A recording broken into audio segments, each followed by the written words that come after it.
now we have Robert Pennock. All right, welcome everyone. I'm at Michigan State University at the Beacon Center, and I'm going to talk about an exciting announcement of the latest version of our education software, Avida-ED. I'm going to give you a little bit of background about it first, but then tell you some of what we have that's new and why you might want to adopt it. This is just a little background for people who probably already know that life science education is changing. We want people to institute what is really a reform effort now.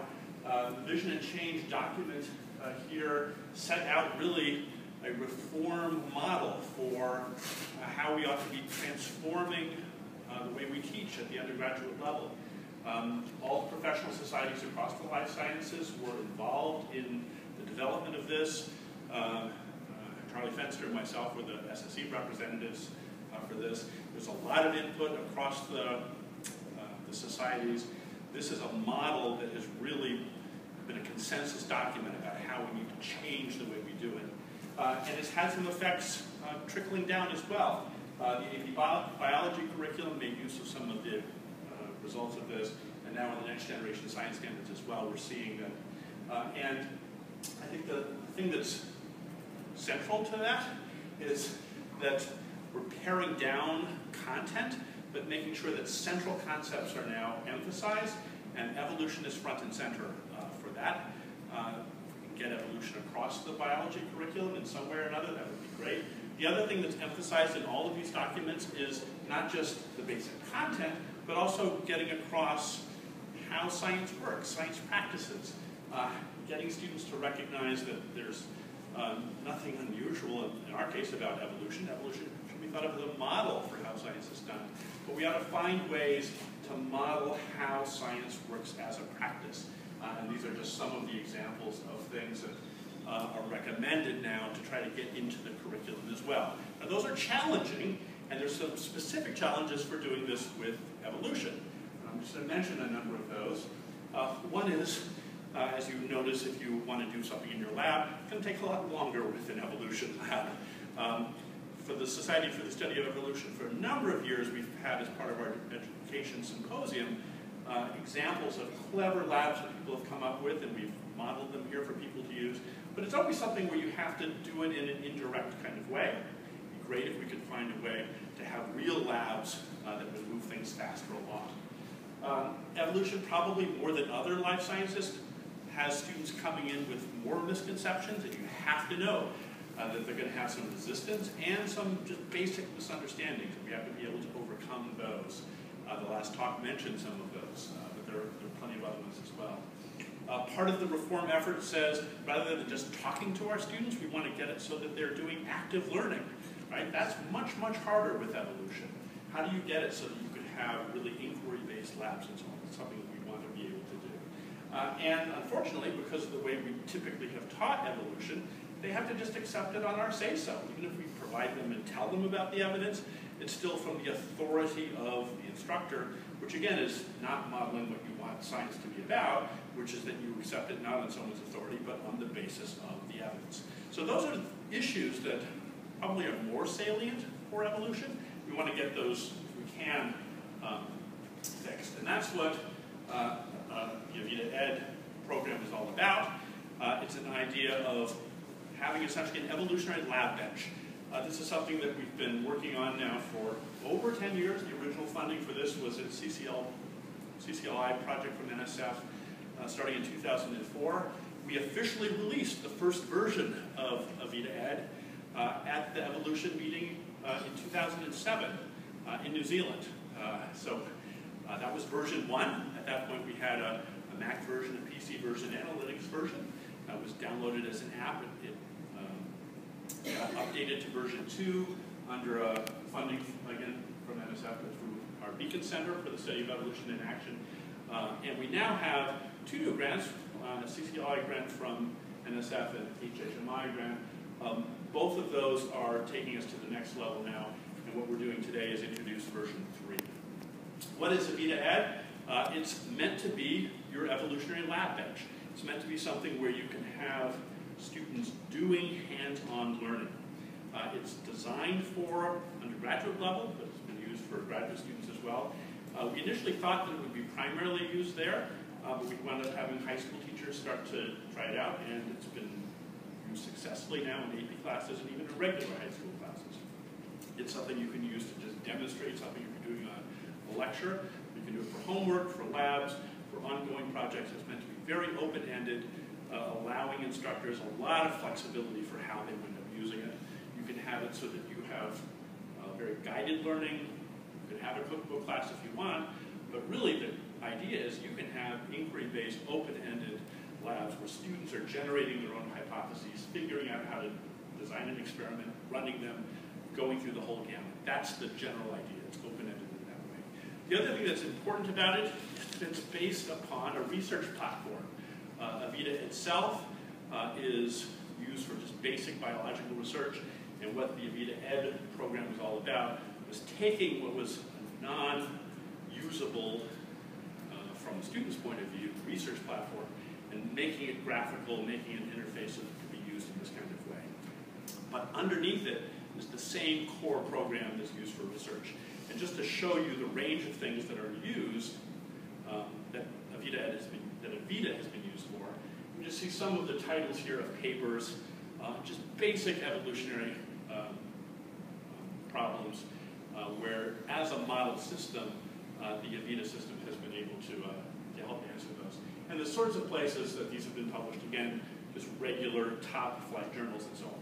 So they're not using something that's just an educational version, right? It's a way of taking this research platform and making it usable to them. They're not doing a model of something in a toy way. They're using something that really is the same model system that's used by researchers.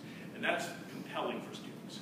I'm just going to show you a little bit about how that works. The general idea here is it's a digital system where you're having code evolve. And if you get students to understand at the level of abstraction that that's what's going on with the evolutionary mechanism, then they can see that this model system is doing for them really the sort of thing that you might do in a much longer experiment with organisms like E. coli and so on.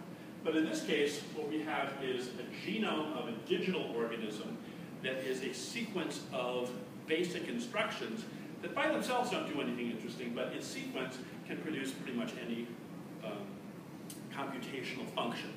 And essentially what we're going to have here is what you can think of as a digital organism that will self-replicate, mutate, and compete and evolve. And I'm going to show you how this works in a little movie. Here's the replication of the Avida genome. This is how it looks in Avida-ED. You have these sequence of instructions here.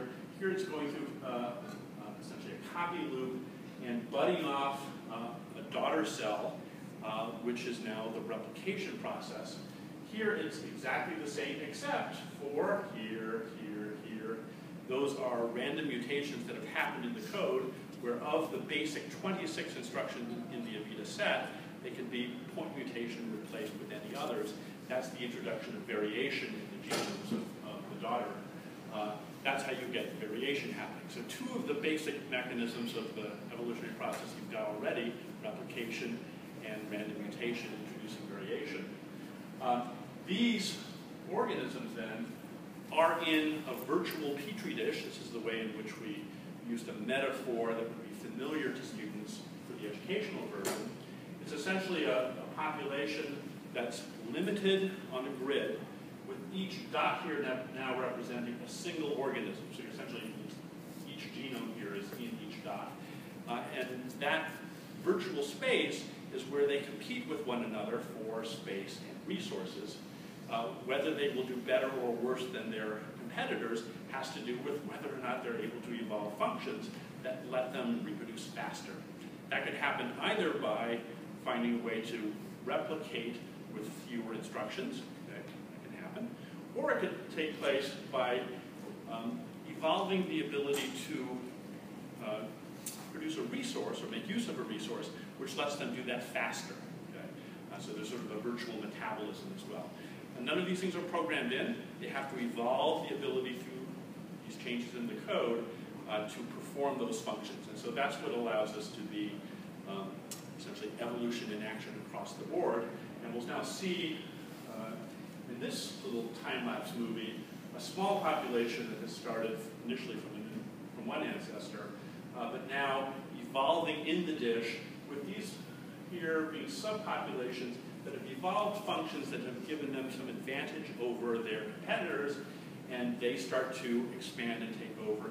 And you can watch over time, students can watch for themselves, how those evolved functions give them a selective advantage, and then you see them starting to take over the population, and then overtaken by someone else who will evolve something more. This lets them see, in this case now, natural selection in action. So all the components, random variation, inheritance, natural selection here, are not simulated in the system, they're implemented in the system. So you actually have the causal process that takes place in nature now taking place in this virtual world. And that's the key thing that lets this be an experimental system, not just a simulation. That's what lets it be used for the research purposes as a model system. We're really doing real experiments, gathering real data. And this lets students do that, and it's very compelling for them. That's the thing that lets them say, as we've seen, at the end of a process, say, boy, I feel like I'm really doing science. They're going to get data that they can look at. So here's what we're doing today. We're formally announcing what we've been working on for the last 2 years, which is the software update to version 3. As I mentioned before, previously this was something that was done with standalone applications. We had to do separate ones for the Mac, separate ones for Windows, and so on. And it turned out to be pretty onerous to maintain cross-platform compatibility with every operating system changing, as you know, one aspect or another of the libraries. This is now something that's solved in a cross-platform way by using this in the browser. Here are the advantages that you get from this. It's based on a research platform. Students love that. It's an instance of evolution, not just a simulation. You can do inquiry-based work on this. We have some classroom evidence from a national study I'm not talking about now that shows that the students actually learn from it. And it's free, so it's something that can be used broadly. Here is the official opening of where you can check it out for yourself. A little URL if you write down. That will take you to the site, to the public beta version, which is announced today. We'll continue to stomp out bugs over the summer. It'll be available for you to use in classes in the fall. Here's the home page if you want to do that. But this is where you can check out the software itself. Thanks to all my collaborators on this, graduate students, postdocs, co-PIs, and programmers who worked very hard on this new version. We also developed curriculum. I'm not talking about that today, but if you go to the home page, you can get some of that as well.